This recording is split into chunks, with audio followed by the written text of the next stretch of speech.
우리 계속해서 빌립보서를 21일 동안 보고 있는데요. 오늘은 빌립보서 2장 12절에서 18절 말씀을 통해 계속 뛰어라, 계속하라. 하여튼 괜찮아요. It's okay. 나를 향해 오는 줄 알았는데 왔었는데 괜찮습니다. 예배에 이런 모습이 있는 게 너무 감사하죠. 다른 교회 같았으면 큰일 납니다. 저는 괜찮아요. I'm ready for anything. Come on, brother. 제가 질문 하나로 오늘 말씀을 시작합니다. 제가 보여드리는 다음 직업들의 공통점을 한번 찾아보십시오. 혹시 여러분이 이 일을 하고 계실지도 모르겠어요. 네, 저는 여러분을 생각하고 한 게 아니라 제가 이런 직업들을 좀 적어봤습니다.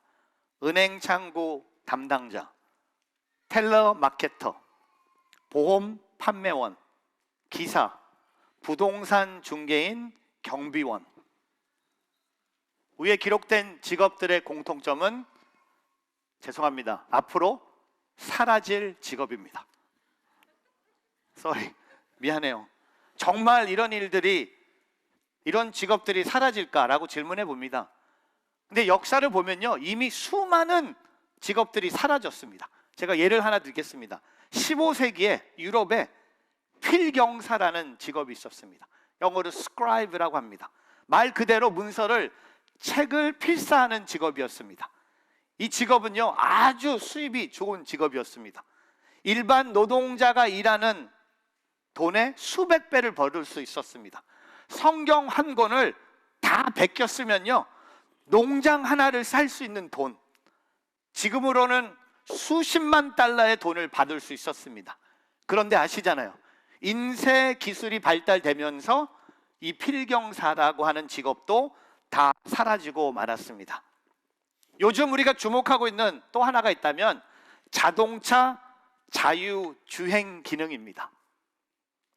테슬라 점차 발달되면서 결국 운전기사라는 직업이 사라진다는 겁니다. 제가 샌프란시스코에 가서 한 분의 차를 타봤는데 이 자동 주행 기능을 하더라고요. 제가 하지 말라고, 나는 못 믿겠다고, 제가 운전하겠다고. 저는 못 믿겠어요. 근데 그분은 진짜 출근하면서도 그냥 믿고 간대요.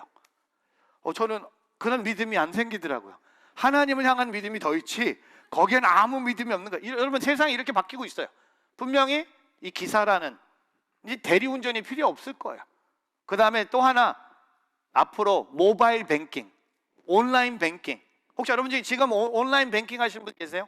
많이 계실 겁니다. 죄송합니다. 은행에 근무하시는 분들 많을 텐데 이제는 은행에 가서 누굴 만날 필요가 없어요. 온라인으로 다 됩니다. 여러분, 세상은요, 계속 우리가 하는 일들이 거의 없어질 거예요. 저는 집에서 우리 아내랑 이런 얘기 해봤습니다. 저는 목사고 저희 아내는 약사입니다. 목사와 약사를 비교했을 때 어느 직업이 먼저 사라질 것인가? 여러분 생각에는 어떠세요? 목사요? 죽을래? 목사가 아니죠. 약사죠. 로봇가 약을 만들어주면 되는 겁니다. 목사님은 있어야 되지 않습니까?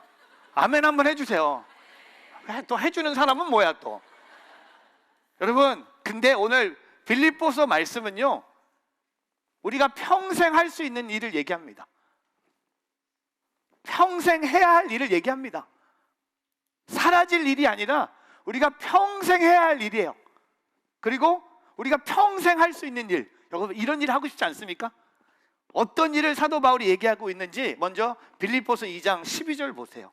같이 한번 읽어보겠습니다. 시작. 그러므로 내 사랑하는 성도들이여, 여러분이 항상 순종했던 것처럼 내가 여러분과 함께 있을 때문 아니라 지금 내가 없을 때도 두렵고 떨리는 마음으로 여러분의 구원을 이루십시오. 여러분 저 따라해 보세요. 여러분의 구원을 이루십시오. 아니, 구원 받았으면 받았지, 아직 안 받았으면 안 받은 거지. 구원을 이룬다? Continue to work out your salvation. 도대체 무슨 뜻입니까? 구원을 이루다라는 말은요, 어떤 공적인 의를 쌓아서 부족했던 구원의 필요를 채우는 것을 말하는 것이 아니라, 여러분, 구원을 이루십시오라는 것은요, 헬라어로 보면 완전히 이루어질 때까지 계속한다는 겁니다. 완전히 이루어질 때까지 계속하는 것이 구원을 이룬다는 거예요. 영어로 continue, keep going. 여러분, 오늘 우리가 주님 품에 안기는 그날까지 우리가 계속해야 할 일이 있다고 오늘 성경은 말하고 있습니다. 죽는 날까지, 아니면 주님이 오시는 그날까지 우리가 계속 중요하게 가치 있는 일이 있다는 겁니다. 그 일은 도대체 무엇인가? 그 일을 이해하기 전에 13절에 이런 고백을 합니다. 한번 읽어볼까요? 시작. 여러분 안에서 하나님의 기쁘신 뜻에 따라 결단하시고 행동하게 하시는 분은 하나님이시기 때문입니다. 여러분, 하나님의 기쁘신 뜻에 따라 결단하고 행동하는 것, 이것이 바로 우리가 이 땅에 사는 동안 계속 해야 할 일입니다. 하나님께서는요, 오늘 우리에게 하나님 뜻대로 계속해야 할 일 3가지를 말씀하고 계십니다. 오늘 우리가 계속 continue 해야 될 일을 3가지를 함께 고백합니다. 첫 번째, 계속 죄와 싸워라. 저를 따라해 보세요. 계속 죄와 싸워라. Continue to fight sin. 여러분, 오늘 하나님께서 당신을 계속해서 죄와 싸우는 거룩한 삶으로 부르셨다는 겁니다. 죄를 받아들이는 것이 아니라, 죄를 그냥 용납하는 것이 아니라, 오늘 하나님께서 저와 여러분에게 죽는 날까지 이 죄와 싸우라고 말씀하십니다. 빌립보서 2장 15절입니다. 같이 한번 읽어보겠습니다. 시작. 이는 여러분이 흠없고 순전한 사람들이 돼 뒤틀리고 타락한 세대 가운데서 책망받을 것이 없는 하나님의 자녀들로서 세상에서 하늘의 별들처럼 빛나게 하려는 것입니다. 여러분, 15절 말씀에 보면요, 우리가 살고 있는 세상을 한마디로 뭐라고 고백합니까? 뒤틀리고 타락한 세대입니다. 맞아요. 우리가 살고 있는 세상은요, 뒤틀리고 타락한 세대입니다. 근데 오늘 15절에 우리가 계속 죄와 싸우는 하나님의 자녀의 모습이 뭡니까? 우리가 힘없고 순전한 사람, blameless and pure, 그 다음에 하늘의 별들처럼 빛나기 위해서 shine among them like the stars in the sky. 그렇게 되기 위해서는요, 우리가 가만히 살아서는 안 된다는 겁니다. 그냥 예배만 드려서는 안 된다는 겁니다. 죄와 싸워야 된다는 겁니다. 죄를 물리쳐야 된다는 겁니다. 여러분, 우리가 예수 믿기 전에는요, 죄의 절대적인 지배 안에 있었습니다. 죄의 노예였습니다. 하지만 우리가 예수 그리스도를 믿음으로 이제는 우리는 죄의 노예가 아닙니다. 우리는 하나님의 자녀가 됐습니다. 내 마음속에 복음의 생명이 임하기 시작했습니다. 근데 오늘 우리의 문제는 뭡니까? 우리는요, 죄와 싸우지도 않고 그냥 영적인 은혜만 사모합니다. 여러분, 진정한 영적인 은혜가 뭔지 아세요? 죄와 싸우는 것입니다. 여러분, 시편 1편 1절, 시편의 시작이 뭔지 아십니까? 바로 이 말씀이에요. 한번 읽어볼까요? 시작. 복이 있는 사람은 악한 사람들에게 따라가지 않고 죄인들의 길에 서지 않으며 남을 업신 여기는 사람들과 자리를 함께하지 않고. 여러분, 시편이요, 뭘 갖고 시작합니까? 죄를 싸우라고 얘기하는 거예요. 오늘 1절 말씀에 3가지 싸움을 얘기합니다. 제일 먼저 악한 사람들의 꾀를 따라가지 않고. 따라간다, 영어로 어떤 단어를 씁니까? walk. 죄인의 길을 따라가지 말라는 겁니다. 두 번째 1절에 우리에게 경고하는 게 뭡니까? 죄인들의 길에 서지 않으며. 두 번째 영어 단어가 뭡니까? stand. 죄인들의 길에 서지 말라는 겁니다. 그리고 맨 마지막에 뭡니까? 남을 업신 여기는 사람들과 자리를 함께 하지 말라고 합니다. 영어로 3번째 단어가 뭡니까? sit, walk, stand, sit 하지도 말라는 겁니다. 죄와 타협하지 말라는 겁니다. 뭐 다른 사람들도 다 하는데 이건 너무 자연스러운 죄가 아닙니까? 남들도 다 그러는데 좀 봐주시죠. 아닙니다. 우리가 거룩한 하나님의 자녀로 살기 위해서, 하나님 나라의 빛나는 별들처럼 빛나기 위해서 우리는 죄와 싸워야 됩니다. 여러분, 속지 마세요. 죄는 어쩔 수 없는 것이 아닙니다. 예수 그리스도의 이름으로 죄와 싸우세요. 싸우다 죄에 넘어진다고 해도 다시 일어나서 다시 예수의 이름을 외치고 그 죄와 싸우세요. 눈으로 죄를 짓지 않기를 바랍니다. 우리의 손으로 죄를 짓지 않기를 바랍니다. 우리의 마음으로 죄를 짓지 않기를 바랍니다. 우리의 행동으로 죄를 짓지 않기를 바랍니다. 가고 싶은 데 다 가고, 마실 거 다 마시고, 피우고 싶은 거 다 피우고, 우리의 몸, 부부 외에는 다른 어떤 성적인 관계는 하나님이 기뻐하지 않으신다는 겁니다. 거룩한 부부가 되길 바랍니다. 그 죄와 싸우십시오. 제가 결혼식 주례하면서 항상 하는 말이 있잖아요. 서약하기 전에 이 형제한테 물어봅니다. 오늘 이 서약은 한마디로 이겁니다. 이 여자한테 예스하는 거고, 나머지 이 세상에 있는 모든 여자에게 노하는 겁니다. 똑같이 자매에게 모든 남자 예스가 아니라 노고, 이 남자에게 예스하는, 할 준비가 되면 결혼하자는 겁니다. 네, 여러분 결혼해요. 근데 종종 헤어져요. 누구의 책임? 전혀 책임을 저한테도 있는 것 같아요.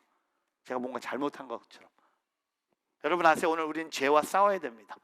죄가 가정을 무너뜨릴 수 있어요. 죄가 여러분의 자녀들을 무너뜨릴 수 있어요. 죄를 그냥 받아들이지 마세요. 쫓아내세요. 예수의 이름으로 선포하세요. 죄야 떠나갈지어다. 물리치세요. 그냥 뭐 다 하니까, 다 괜찮으니까 요만큼의 거짓말 괜찮겠지. 다른 사람들도 다 하는데. 훔치는 일, 거짓말하는 일, 속이는 일, 이런 일들과 싸우세요. 손과 발, 몸, 하나님의 거룩한 산 제사로 드릴 수 있는 우리의 삶이 되기를 주의 이름으로 축복합니다. 제가 오늘 막 설교가 막 군인처럼 막 설교하는데, 싸워요. 파이팅! 옆에 있는 사람 한번 보세요. 죄와 싸우세요. 계속 싸우세요. 계속 싸워야 됩니다. 싸워야 됩니다. 두 번째, 계속 공동체와 연합하라. 저 따라해 보세요. 계속 공동체와 연합하라. Continue to remain united in community. 여러분, 우리가 예수 안에서 하나 되는 공동체 삶으로 부르십니다. 여러분, 빌립보서의 큰 주제가 기뻐하라잖아. 근데 그 기뻐하라 안에 흐르는 빌립보서의 또 하나의 주제가 뭡니까? 영적 승리하는 하나 되는 공동체입니다. 사도 바울이 이 감옥 안에서 빌립보서를 쓰면서 이 교회의 성도들이 하나 되기를 원한다는 겁니다. 오늘 그것을 14절에 이렇게 말합니다. 무슨 일을 하든지 여러분은 불평이나 분쟁 없이 하십시오. 여기 불평은요, 하나님에 대한 불신입니다. 하나님에 대한 불신이에요. 불평하는 사람은요, 어떤 상황을 만났을 때 무슨 생각이 드는지 아십니까? 하나님 도대체 왜 그러십니까? 우리의 모든 불평은 하나님께 있는 거예요. 나를 향한 하나님의 사랑을 의심합니다. 나를 사랑하시는 하나님께서 나에게 선한 것을 주신다고 했는데 그 믿음이 흔들리기 시작합니다. 그래서 지금 상황에 되게 불평이 생기는 거예요. 근데 두 번째, 분쟁은요, 사람에 대한 불신입니다. 왜 내가 그 사람과 싸우고 있냐?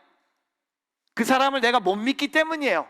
나를 배신하고 나에게 피해를 줄 것 같아서 내가 그 사람과 분쟁 중입니다. 근데 중요한 것은요, 하나님에 대한 믿음을 잃어버리면 다른 사람을 믿을 수가 없게 된다는 겁니다. 당연하죠. 하나님을 못 믿는데 어떻게 사람을 믿겠습니까?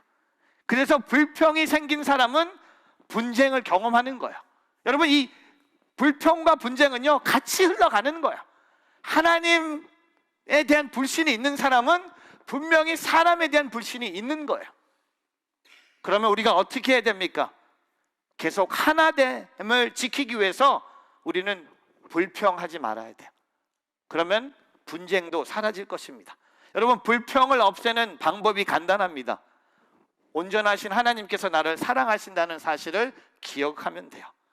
불평이 나오려고 할 때 잠시 말과 행동을 멈추시고, 아니야, 완전하시고 실수가 없으신 하나님께서 나를 사랑하시고 나를 특별한 관심으로 돌보시는데 나를 잘못되게 하실 리 없어 라고 고백하기를 바랍니다. 하나님을 신뢰하기를 바랍니다. 근데 저는요, 이 공동체 얘기를 하면서 공동체를 이루는 일은 참 어려운 일입니다. 예를 들면 지금 이 자리에도 공동체 없이 신앙생활하는 성도님들이 많이 있습니다. 예배 시간에 와서 찬양하고 예배 드리고 끝나고 집에 가면 끝나요. 주중에 순으로 모여서 순예배할 필요도 없고, 주중에 순 사람끼리 카톡 주고 받을 필요도 없고, 누군가에게 상처를 받을 일도 없고 상처를 줄 일도 없어요. 근데 단 한 가지 이유 때문에 이것은 옳지 않는 신앙생활입니다. 성경은요, 예수 그리스도가 우리 교회로 모든 믿는 자들을 믿음의 공동체로 부르셨다는 겁니다. 공동체로 부르셨어요. 근데 우리는 교회에서 혼자 예배합니다. 순이 없어요. 사역이 없어요. 그리스도의 이름으로 나와 함께 교제하는 성도가 한 명도 없다는 겁니다. 공동체가 되기를 바랍니다. 어제 저녁에 우리 7번째 되는 우리 저녁 기도에 우리 가족 예배를 드렸거든요. 이번 주 7번 예배 하이라이트는 어제 예배였습니다. 어제 예배를 드리는데 큰 하나님의 은혜가 있었어요.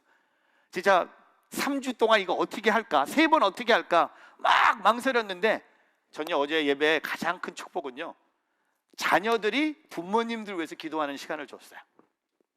아니 무슨 이런 교회가 다 있나. 부모가 자녀를 위해서 기도하는데, 어제는요 제가 자녀들한테 부모를 위해서 기도하라고 했어요. 그리고 맨 끝에는 부모가 자녀를 위해서 기도했습니다. 여러분, 그 기도하는 가정의 모습들이요 너무나 아름다웠어요. 기도한다. 옛 꿈, 꿈땅 파워의 아이들이 같이 기도하면서 우리가 그 찬양 불렀어요. Let us be one voice.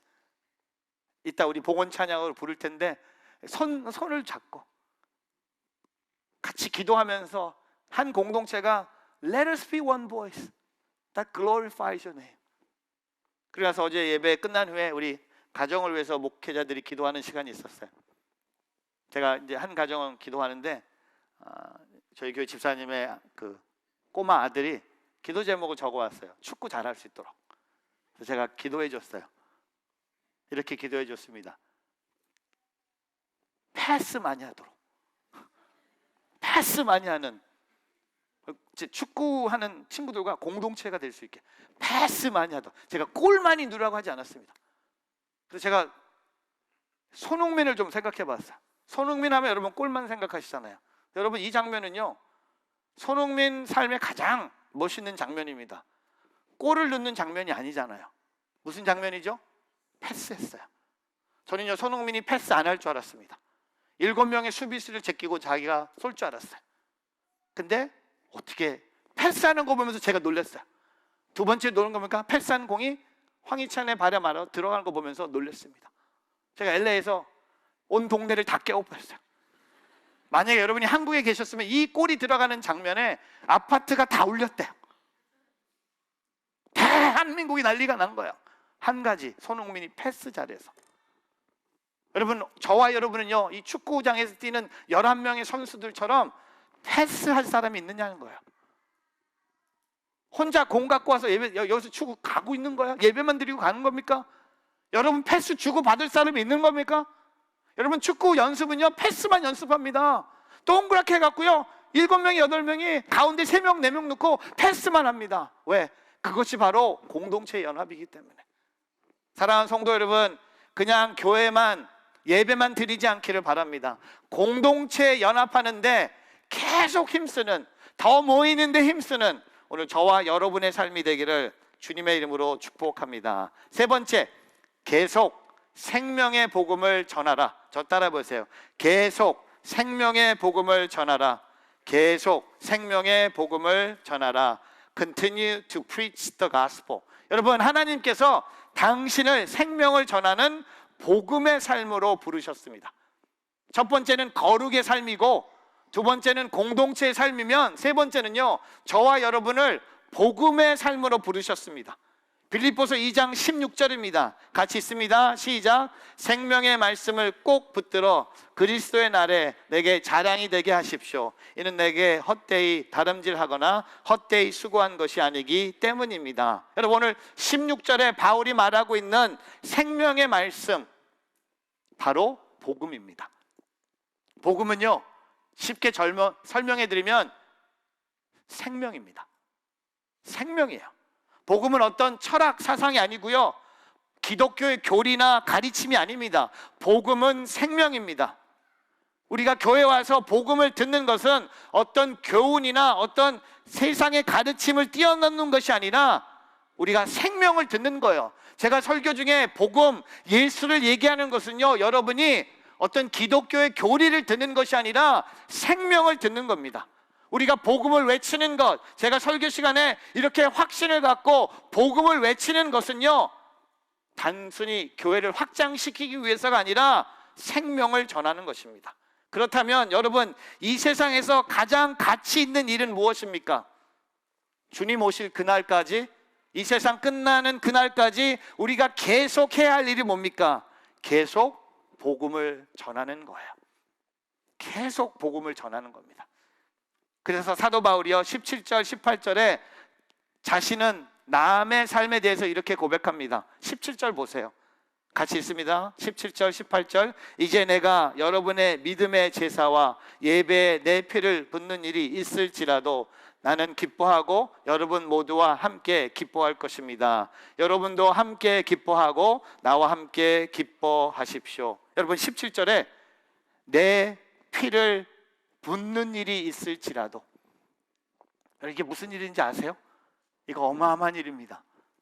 내 생명을 다 드릴지라도, 내가 복음을 전하면서 생명을 잃을지라도, 내가 내 생명을 희생할지라도 나는 기뻐하고 여러분 모두와 함께 기뻐할 것입니다. 여러분, 사도 바울이요 이제 빌립보서의 주제인 기뻐하라는 것을 강조하면서 얘기하고 있습니다. 17절에 나는 기뻐하고 여러분 모두와 함께 기뻐할 것입니다. 18절에 여러분과 함께 기뻐하고 나와 함께 기뻐하십시오. 무슨 일에? 내가 생명을 잃을지라도, 내가 생명을 희생할지라도 여러분이 내 생명을 통해서 복음을 위한 삶을 살 수 있다면 나는 기뻐하고 기뻐하겠다는 겁니다.